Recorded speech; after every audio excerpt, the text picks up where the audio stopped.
Let's clean up my mom car before my kids wake up from their nap. My car is only 5 months old, and when I bought it, I swore I would never let it get to this point. But I do have a toddler and an infant, and I totally underestimated how overwhelming and chaotic life would be. We do travel out of town a lot for a bunch of different reasons, so our car is pretty much lived in, and I do let my toddler eat in here upon occasion, and it needed a really good deep clean, especially the car seats, so I took both of the car seats out, took out all the crumbs, and then wiped everything down with water. Then I collected everything from underneath the seats and got out all the bigger pieces of food so I could vacuum. I got to the seats and got all the crumbs out of the cracks, and then I vacuumed up a little bit of the floor until my vacuum died. So then I grabbed my little green machine and it got the rest of the job done, and it smells so good. The carpet looks brand new. Then I shined up the leather with some leather cleaner, and then it also got some of the stickiness and stuff off of the seats. Then I took some all-purpose wipes and wiped all the hard surfaces down, and it feels so much better. My daughter was actually the first one to wake up, so I figured I should put her in her swing and start wrapping things up so I could get my son up, and it was getting dark. So I just threw these car seat covers on and put their car seats back in, and then I only had time to do the middle row today, so I'm gonna have to do a part 2.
So I was tagged in a video where a young lady duetted one of my videos. Now, before I carry on, I'd like to say that I respect everyone's personal opinions and they're entitled to feel the way they want to feel. But I'd like to interject here to reintroduce myself to those who don't know me that well. I'm a working wife and mother of 3, and I decided a long time ago, even back when we had no money, living paycheck to paycheck, that I was going to make my home my happy place, no matter how much or how little we had. It's a cold and crazy world out here, and as opposed to us finding satisfaction in the streets and people's establishments, I choose to do it at home. And every one of my family members enjoys home too. My teens like having friends over, we like having family over, and the way I set my home up brings relaxation and enjoyment, but also helps me enjoy what some would consider tumultuous tasks like cleaning, cooking, and the overall management of the home. I know I don't have to explain, but I've chosen to put little snippets of my life here on social media, so I don't mind. Love you guys. Let's be kind to each other.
Actual goals, AF. Literally, my life is beaches every single night, messy buns and Christmas lights. Literally, my life is skinny, waist and high, fashion riding in the G-Wagon. Literally.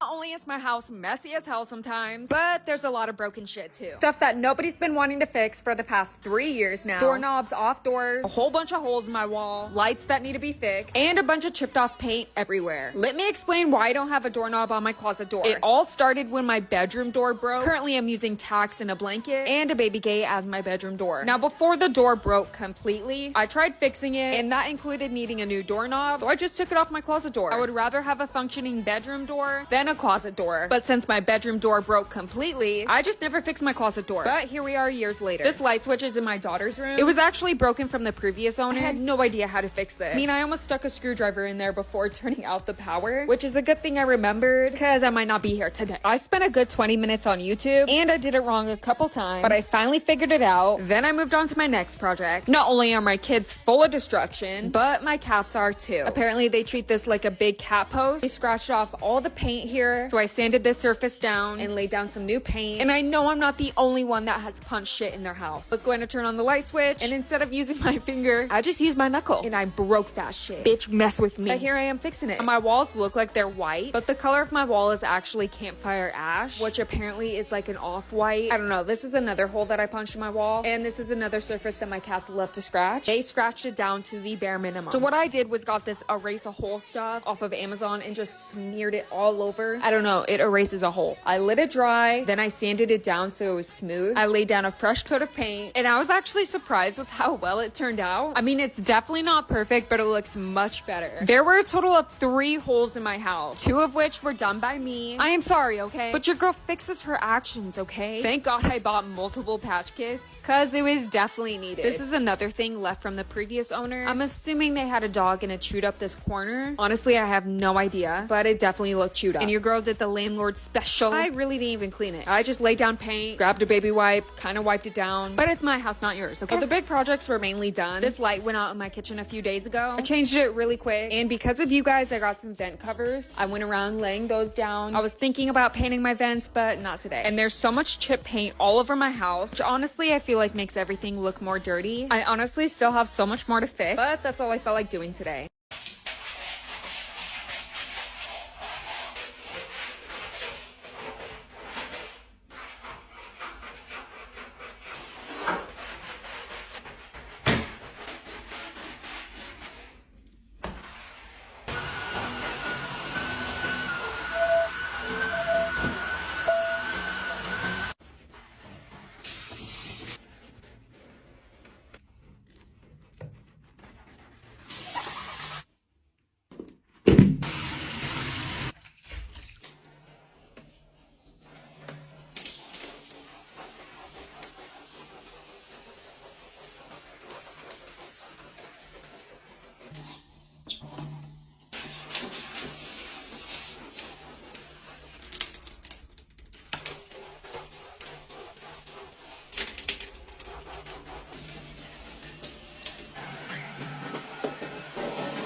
Always check pockets.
As a housekeeper, it is not my job to judge. My job is to focus on how I can use my skills to create cleanliness and peace in my clients' homes. After 6 years of cleaning houses, nothing surprises me anymore. I have seen it all. I don't judge because you never know what someone is going through or what their everyday struggles are. If you are someone who struggles with keeping your home in order, here are a couple tips. Tip 1, clean just one room at a time. It is easy to become overwhelmed when you are trying to clean your entire house. Write down just one room for each day. Tip 2, always start cleaning a room by throwing away trash and picking things up off the floor. When a room is decluttered, it is easier to focus on just one task. Complete one task at a time from start to finish. For example, in this bathroom, I cleaned the entire shower, and then the tub, and then the vanity. If you jump from task to task, you can easily get sidetracked. Tip number 4, it is okay to take a break. Cleaning is exhausting, so grab some water and take a break as needed. Find a place for everything. It is so much easier to clean your home when everything has a place. If there is not enough space for everything you own, this means you need to get rid of some things. And the last tip, this will help you keep your space tidy. Don't set it down. Put it away. If you practice this rule, it will make a huge difference.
I'm gonna tell you some things about my life to hopefully make you feel better about yours. It's really easy to see people on the internet and think that they have their shit together, when in reality, they're normal human beings just like you or me. I've been a stay-at-home mom for 2 years now, and I hate it. It's not because of my kids, it's because I don't know who I am anymore. Hardly have any motivation. I don't ever do my makeup. My hair remains constantly in a bun, and sometimes I go days without changing my clothes. Being a stay-at-home mom was never a plan of mine. I was a litigation assistant at a law firm when I thought that I found a better remote job. Turns out the job was a scam. Then I found out I was pregnant, so I just took on the role of being a stay-at-home mom. There were times that I couldn't afford rent. I was evicted at one point, and food stamps was pretty much the only way I could feed my family. My mind is at constant battle with itself. I thrive off of schedule and structure, but when you are the structure, sometimes it's hard to keep the schedule. I'm very grateful to be a stay-at-home mom, but while taking care of everybody else, I forget to take care of myself. And even if I have the chance, I feel guilty for doing so. My worst enemy is myself. I know the things I need to do, but I really just don't care to do it.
day 4 of Cleanmas, and today I decided to clean the Hoover. Now my Hoover hasn't been working the last couple of days, and I feel like this filter is the reason why. It was disgusting. It probably doesn't help that I've never cleaned it before, but look at the colour of that water. It was absolutely blogging. So I'm just going to wait for it to all dry now, and hopefully my Hoover works.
It's day 11 of Cleanmas and we are cleaning this bath. Luckily most of it got washed away with the shower, but I'm using my favourite bath product, which is Splash Bathroom. I also love this little mop on a stick. It saved my back so many times. And if you're wondering why my bath was so bad, we took the dog for a walk and he was bogging.